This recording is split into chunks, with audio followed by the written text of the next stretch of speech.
Friday special. I'm Waqas Majid Khan.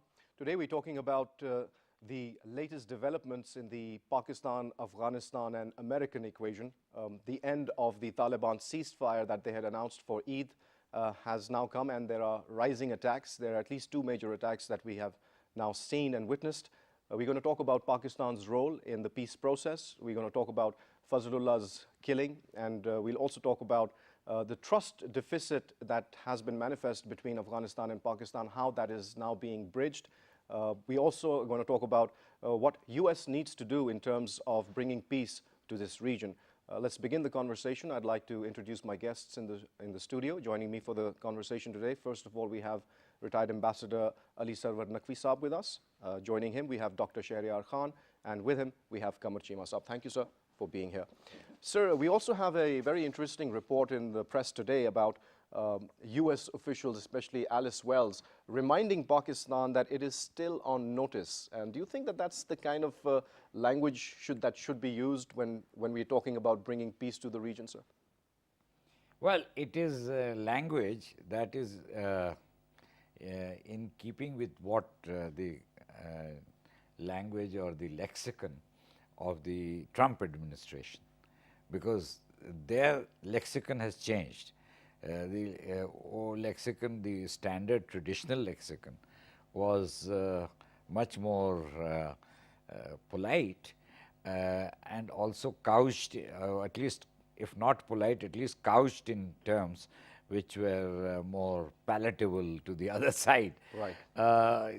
She has reminded us as if, we are a errant schoolboy who hasn't done his homework. That's right, sir. That's the impression we get. So, I mean, that is not how you deal with interstate relations, and that is not how you deal with the states. Absolutely, sir. Now, you see, there are several things that have happened. Alice Wells, her statement has come today, yesterday, and then there is another report in the American media that the Taliban are running a parallel government in large parts of Afghanistan which they control. So that again I saw this morning on the internet. And then of course, as you mentioned, the ceasefire is over. So it's back to business, which means fighting. Absolutely, sir. There were two major attacks, although they have not been claimed by anybody as yet, but a major loss of life has occurred in both of them. I think 30 soldiers, Afghan military personnel have died in one attack and 12 others in another one. So it is quite drastic. Yeah, it is. You see, this is certainly going to continue unless there is some effort to stop it, because this is summer. And in summer, the military action is much more active or frequent than otherwise. And the Afghans had warned a long time, the Taliban had warned about the spring offensive. So this is probably the spring offensive is still continuing and will continue into the summer. So the outlook is quite grim, and it does not look like very much can be achieved. However, there are multilateral efforts that are going on. Latest, China has called for on both India and Pakistan to work together with them in Afghanistan. And there are, of course, the Quadrilateral Coordination Group, QCG, which is on the table. So that should also be meeting perhaps. So, it is as messy as ever. And so no hope, sir, because after the ceasefire for Eid, Dr. Shahryar, we were hoping that that would be an icebreaker and would pave the way for further interaction between the Afghan government, the Taliban, and of course the Americans as well. Yeah. But we've not seen that happen. Well, if you look at that ceasefire, it was the first time, I think, in 17 years of hostilities that they were able to achieve that ceasefire, and it is in itself a big achievement. And it conveyed a message that yes, both the parties or all the conflicting parties can achieve a ceasefire. So it sent that message, because so far we were thinking that ceasefire would not be able because no party is willing to cease violence. But it also kind of unnerved, the leadership within the Taliban rank, especially when, those selfies came out. And some of the fighters, Taliban fighters who were, in the rural area, they saw the cities for the first time in such a way. The Taliban leadership, the son of late Mullah Omar, he even, castigated those who took selfies that, I think they feared that they may be compromised, the fighters may be compromised, and that's why that did not extend. On the other hand, Taliban believes that they are winning this war. They are not only the Taliban, Dr. Shahryar. I might add that the American perception is also the same, that this is an unwinnable war. That's why, all the parties are, asking for a political settlement. The report that Ambassador had mentioned, it's right. They say that Taliban now are not only controlling these areas, but they are providing an alternative or a parallel government there. They have commissions, for health and education, and they're dispensing justice as well. So they're preparing themselves to rule the country, or they're already governing, some parts of the country. So from that, position of winning, it's really hard to convince them to come to the negotiating table, because when they are winning, so they believe they're already that ruling half the country anyway. So when they are winning, so they want to maximize their gains, and even if there is any political settlement, so they will be from a position of strength. Now the issue is here: the Afghan government, they were back channel diplomacy, and they worked with Afghan government for that ceasefire. But United States, Taliban are more interested to have some kind of a peace, dialogue with United States, and they want assurance from United States to give a deadline of, withdrawal of their troops, because this is where, everything, stucks. That Taliban wants the foreign troops to withdraw, and United States wants Taliban to recognize the constitution of the Afghan government and to work as a political party with them. And the role of Pakistan and other countries is destined to somehow convince them that, you have to come to negotiation. You still have those conflicting agendas, but you have to come to reconcile those and sit together and talk about them. And that's where United States is pushing Pakistan. The Assistant Under Secretary of State, Alice Wells, also said this in her testimony to the Congress, that we want Pakistan to bring Taliban to the negotiating table, and that's the pressure they're putting on Pakistan. But the issue is here: Pakistan may not have that influence, that what is expected from it on the Taliban.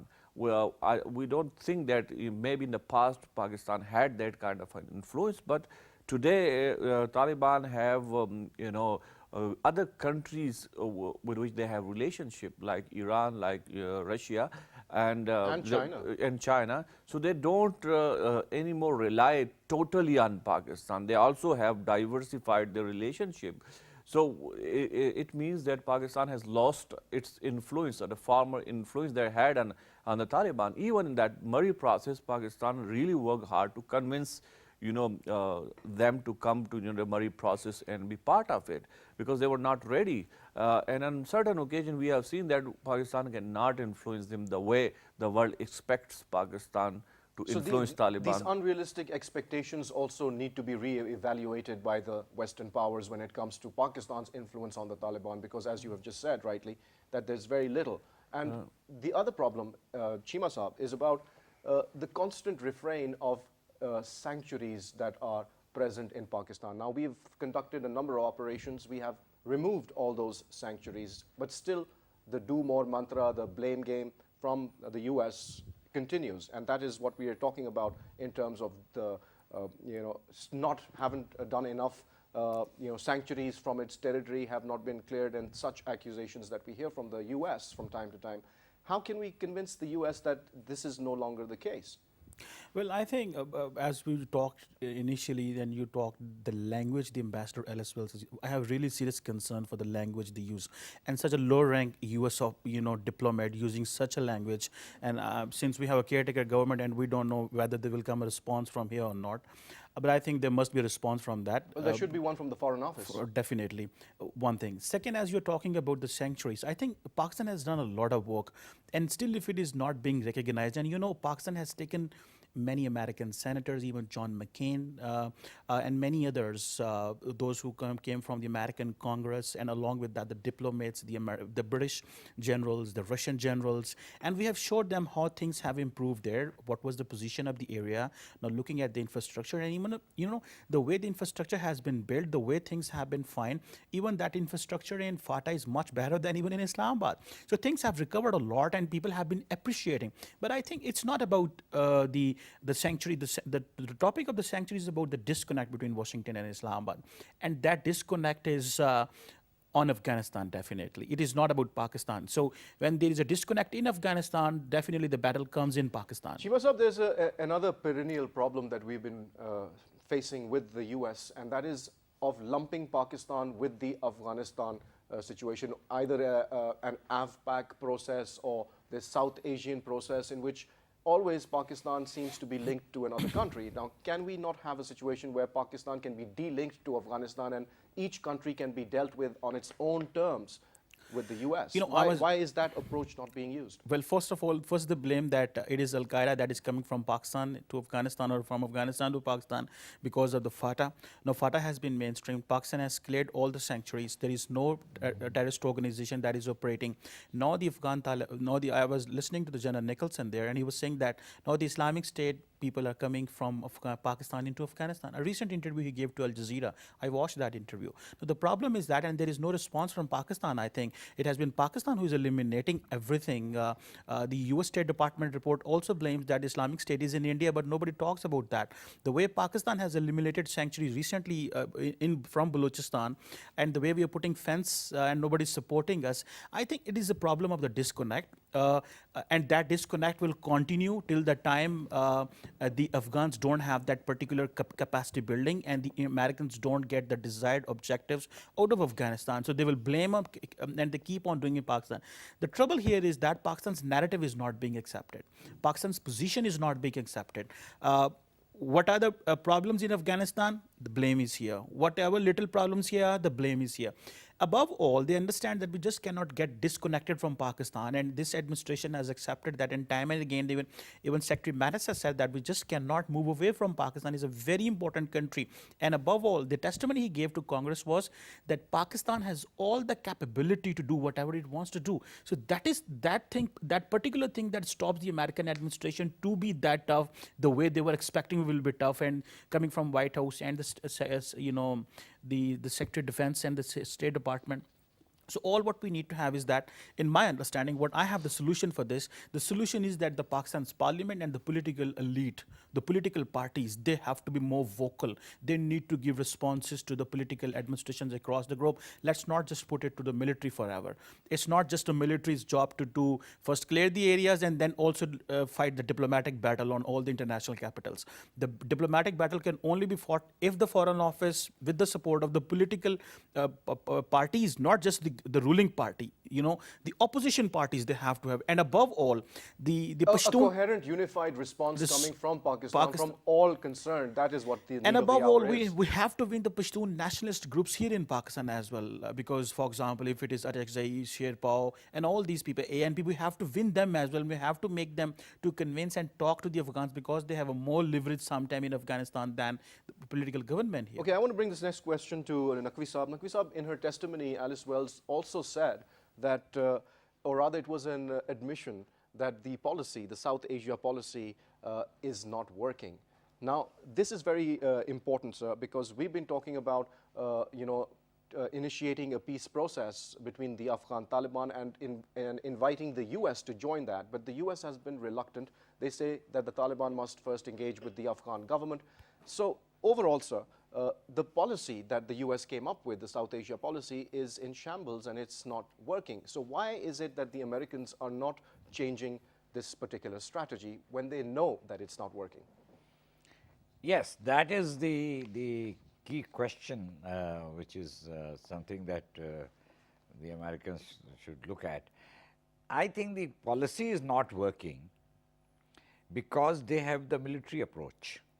This is the problem that they have had for the last 16, 17 years, that they believe in defeating the Taliban, in chasing them out, and in completely disregarding them. So that is not working because the Taliban are a reality. They exist, they are in control. That control is apparent. So the United States has to come to terms with it. Now, as regards their allegations against Pakistan, you see, Americans have always depended entirely upon Afghan intelligence and Afghan officials. So if they say that Pakistan is not doing enough, they say the Americans repeat, they echo that same thing and parrot, like a parrot, they keep repeating. So unless they change that, they should give up this approach of military action. They should secondly give up the tendency to only believe the Afghans. Only then Pakistan can play a meaningful role. Pakistan believes that there can be only a negotiated settlement, not a military settlement. Now, third, I was in Singapore for the Shangri-La dialogue. I was invited. And there James Mattis made this speech in the first session. So I raised a question with him.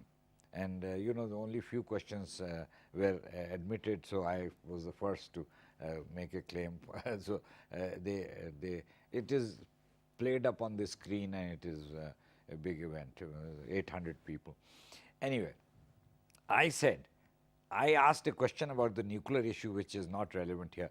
But the second question I asked was about Afghanistan. I said that, Mr. Secretary, you have assigned a very important role and a crucial role to India, which is not even contiguous to Afghanistan.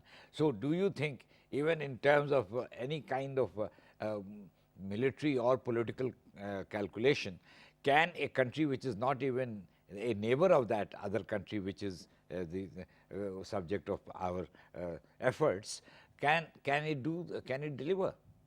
So he said that, make a note, and this is very important.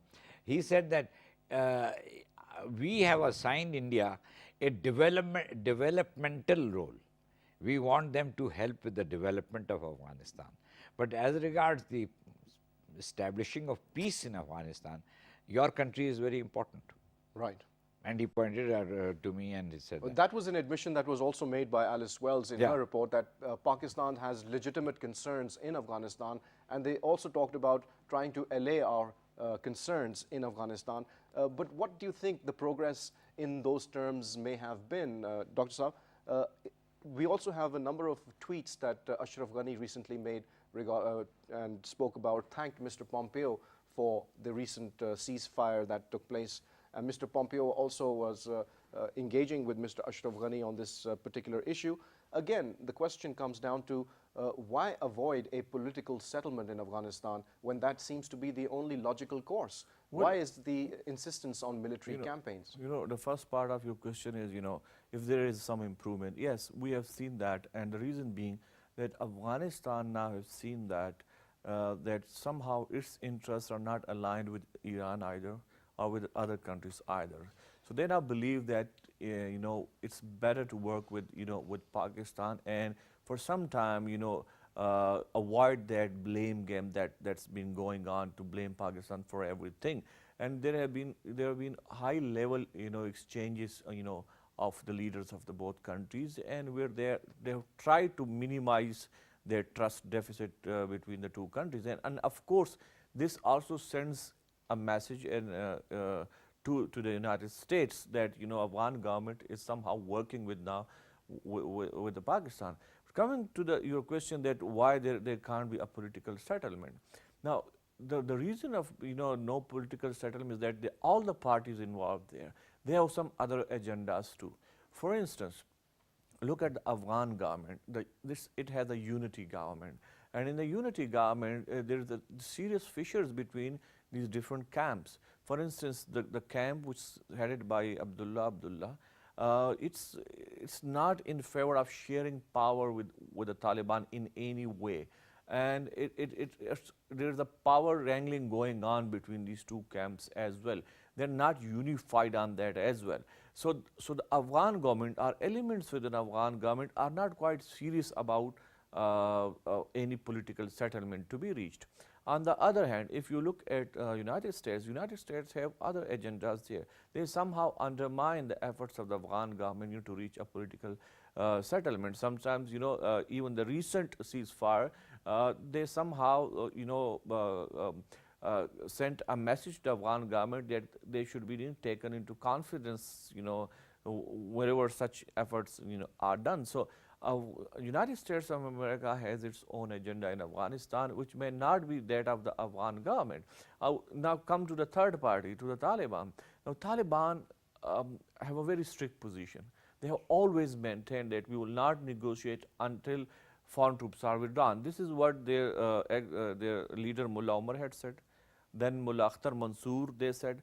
And now, if they relinquish from that position, they believe that the fighters that they have unified fighters on the ground, somehow they may lose them if they show some sign of weakness or something.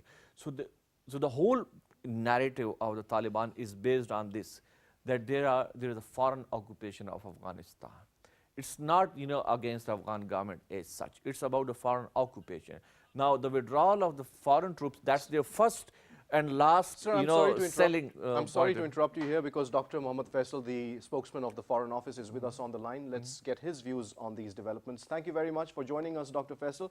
Sir, the question is that after Alice Wells' statement regarding Pakistan to still do more, despite all that Pakistan has done, what is the Pakistani government's response to that particular news story that has come out, sir? We have already taken a very clear position on such things coming out of the United States of America. And what we have stated is that we have already done enough. And now the world needs to do more about the Afghanistan conflict. The foreign troops have been in Afghanistan for the last 17, 18 years, and there's no end of the conflict in sight.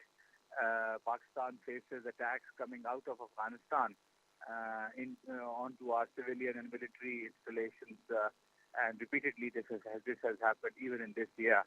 We have a huge narcotics and drugs problem coming out of Afghanistan, and of course the refugees, more than 3 million, still remain on our soil. We would want their return with a lot of dignity. These are the problems that we face with Afghanistan, and the world has to listen to what we need from Afghanistan to move forward, please. Sir, and also talk to us about the recent bonhomie that we witnessed between Afghanistan and Pakistan in the Peace process, sir. Is there any progress on that front, and do you see that the mistrust that has existed between Afghanistan and Pakistan can now finally be bridged? A lot of effort is being made, especially from our side in this context. The former Prime Minister visited Afghanistan, and the Army Chief was also there earlier this month. The APEPS process is in full swing now, the 5 working groups. One of them has actually met, and the liaison officers are being installed. Also, for counterterrorism cooperation on Chaman and Torkham, the liaison posts are being created. So these things have happened because of the efforts and visits by the Pakistani leadership to Afghanistan. The Foreign Secretary was also there with the Army Chief and had a detailed interaction with Mr. Hanif Atmar, the National Security Advisor.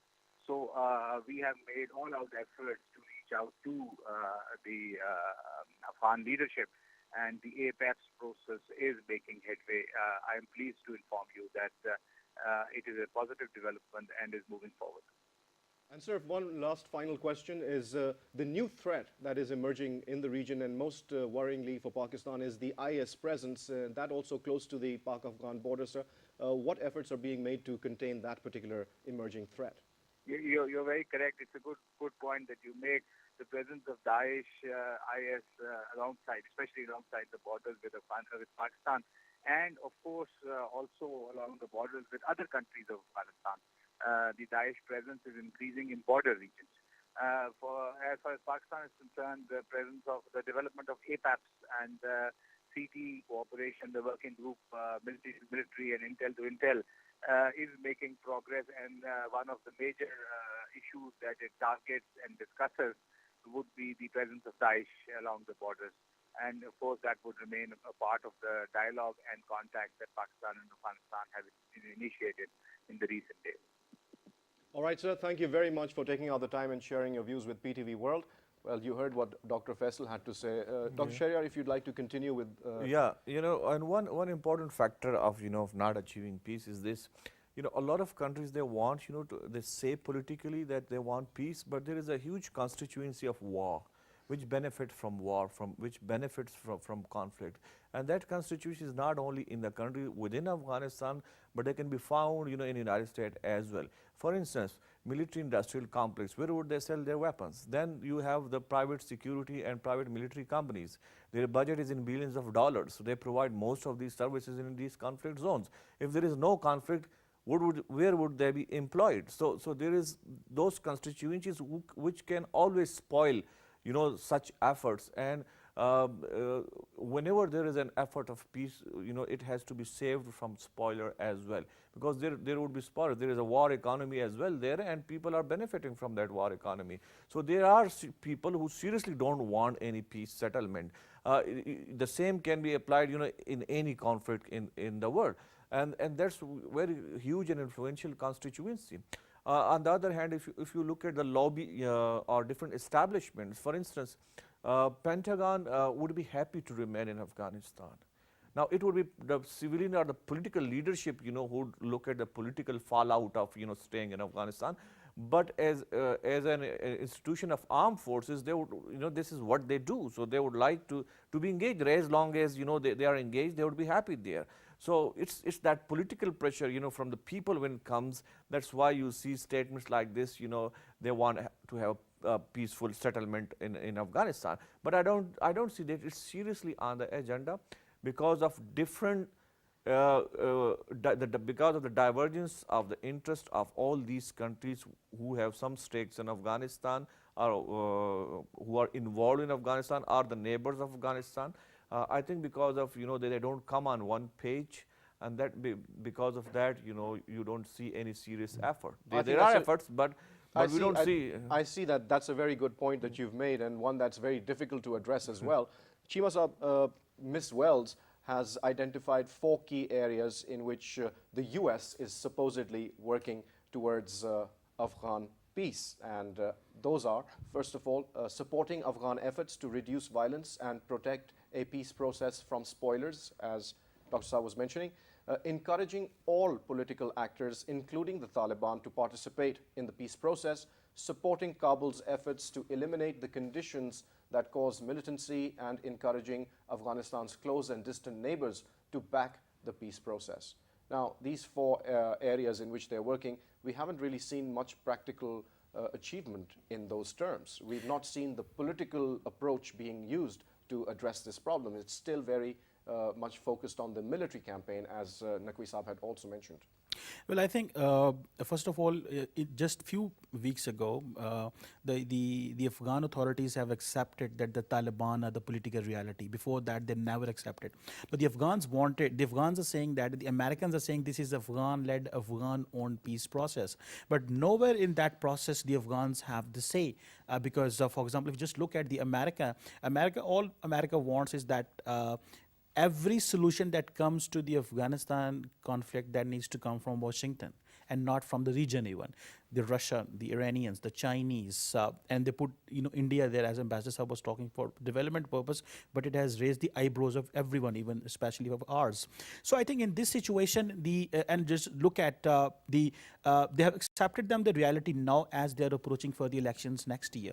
For the good 4 years, they never accepted them the political reality, and the way what they have done to the peace process, from Murray process, and then exposing the death of Mullah Omar and then Mullah Mansoor, and what they have done to the peace, we all know that. So, but the problem is that the story is not being, their story is even successful, and our story in that situation is not that successful. So if you just look at, for example, to the Abdullah, he has never visited Pakistan. He's actually not for peace. I don't find Abdullah, we have been talking, I personally have been talking that the gentleman who has been chief executive of the Afghanistan unity government never visited Pakistan in the last 4 years. So that is the level of the effort of the peace from the top leadership in Afghanistan, and expecting something from anyone it is APAS, as Dr. Faisal was mentioning, that's fine. 5 working groups are there, and I have met with certain Afghan authorities here in Islamabad, and they were like, there must be discussed something other than security. That is good. Other than security is important, and that is where, again, we have to look inward, where I say the political leadership need to take ownership of the situation. That is very much important, and that is where new people, new ideas. Parliament may come with a better idea. So if the security establishment is doing that, is good. They have controlled the affairs. But I think they also want that the political setup also need to take the charge of the affairs, because that creates trouble, because you can have more ideas. So the Americans are not ready with our initiative. They are not happy with our proposals, and they don't have a better proposal. Even Ambassador Wells' tourist statement also says that we will engage those elements which are willing to be engaged. It means some elements will be left even again. So it means that the process will not be that much productive, and very really it will not be crafted very carefully, because if few elements are left, they will create the trouble again. And remember one thing, this new effort and accepting Taliban as a political reality is because the rising threat of Islamic State in Afghanistan. The Afghan authorities really understand that we have to control the Islamic State, and looking at the magnitude and the level of the Islamic State and the presence and the strategy and the way they are fighting with the Afghan authorities and the Taliban, and the way they're getting momentum. So they're really scared of the Islamic State, because if the civilians or the law enforcement agencies or the journalists are being attacked, their majority being attacked by Islamic State. Taliban normally don't attack the civilians because they understand that is counterproductive to their plan of they will lose support from, because they're really from the soil. They are people who belong to Afghanistan, so they're not attacking civilians. So they're scared. So that is why in that manner they want to fight with Islamic State. So they want to prepare the Afghan Taliban. They are more aggressive, and they have more control on the areas where Islamic State is present. So they also want Afghan Taliban their support in that connection. So we are here to assist them, but we are here to help the Americans. But we also don't have complete control, as Dr. was mentioning. Some may expect from us we have all control, but we don't have a control.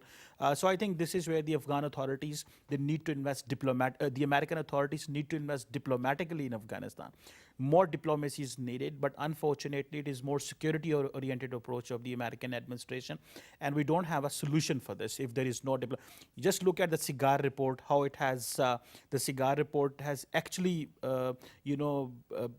blamed the American authorities that it is the generals who are running the affairs in Afghanistan, not the diplomatic corps in Afghanistan. The diplomats don't have the American 4-star General Nicholson, he gives more interviews in Afghanistan as compared to the American ambassador. He's never in news in Kabul. So it means that who is doing all that, and definitely things are not fine.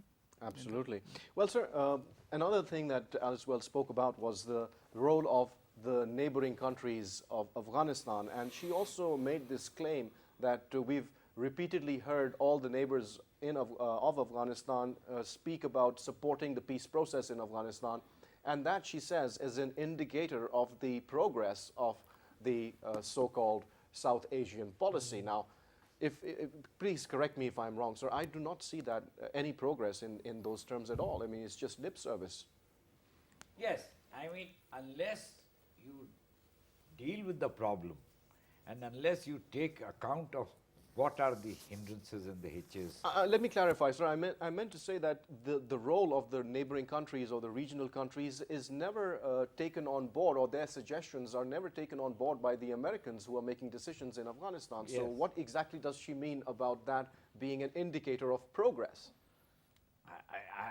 I don't know how she sees this as progress, because there hasn't been any.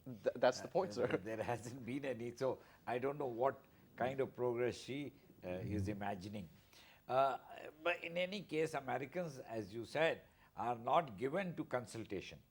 That's the problem, sir. And to discussion, because if there is consultation, after all, we have a wealth of experience about Afghanistan.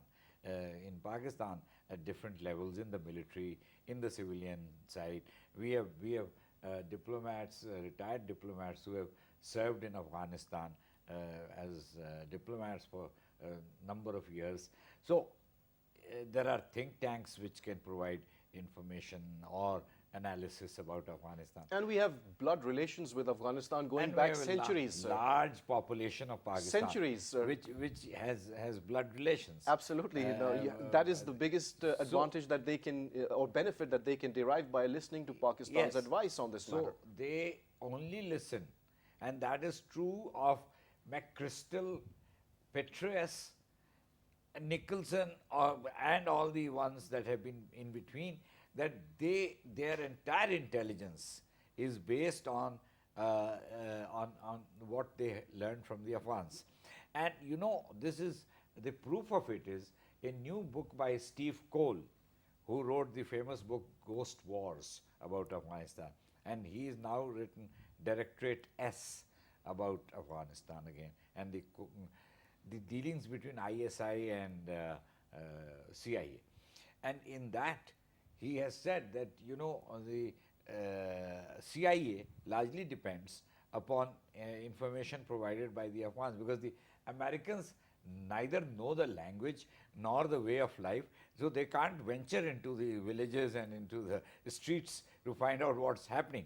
They only have to get it from some source by hearsay or by mere narration of a third-hand report or a second-hand report.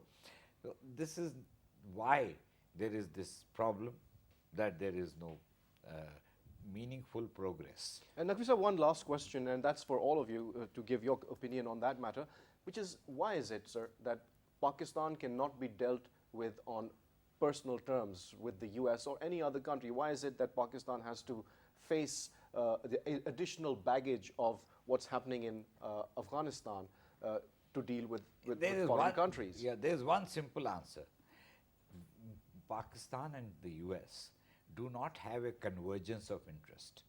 What the US wants is something different from what Pakistan wants. And Pakistan wants it for the long term, the US wants it for the short term. So in a nutshell, that is the divergence now. You know, one thing regarding this Afghan situation is this, that most of us sometimes criticize the policies of another country. For instance, Pakistan has reservations on the United States Afghan policy, and the same United States has reservation about Pakistan's Afghanistan policy. So most of the time we spend time on criticizing each other's policies instead of looking, revisiting our own policies. As you mentioned, that United States has, a new Trump administration has a new Afghan policy, and it's not working. So it means that all these foreign policies, they can be changed or they can be transformed. Another thing that we must mention to achieve here. the good. And so can we also look into, for instance, sometimes I ask this question, we talk about political settlement. And in that we assume that Taliban would have a role to play because it's a political reality. Have we considered its ramifications on Pakistan then? So our foreign policy should also look into that futuristic scenario, that how would we deal with that situation when in future a political dispensation that we want now, because maybe we also have some interest. And United States, it's not a neighbor of Afghanistan. We are neighbors, so we have more stakes, more concerns here. So we have to look into that as well. And for that to happen, as Qamar Cheema suggested, that political ownership of the foreign policy or Afghan foreign policy is needed. That it should be well debated and redrawn. And if there is a ownership, political ownership, then it could be, this case could be pursued in all the capitals of the world. So let's now hope that takes coming place. to that last question that you said, why I think that's from the start it happened. We have that history of transactional kind of a relationship, that whenever Pakistan is needed somehow in the region, then we get close to each other. But besides that, the other thing that United States and Pakistan work on always, that's the nuclear thing. And the United States is, again, it's a security issue. So our relationship is mostly based on security. So even if it's bilateral between United States and Pakistan, it will revolve around a nuclear issue. And again, there will be pressure on Pakistan there as well. Which is very unfortunate. Cheema sir, very briefly, in your opinion. Well, I think since last 16, 17 years, the major disconnect between Pakistan and the US has been on Taliban. Before that, the disconnect was on nuclear. Before that, the disconnect was on India. It is always a disconnect, never a strategic partnership. It is always transactional. And I think it will stay here until and unless the status quo in policy making here in Islamabad is not changed. And as I mentioned, political ownership and new institutions and the new people and more actors need to be included and involved for a better dialogue and outcome. Well, thank you very much, gentlemen, for taking out the time and sharing your views with PTV World. Well, you heard the conversation, and as always, we like to say that do draw your own conclusions from what you've heard. That's all the time we have. Goodbye.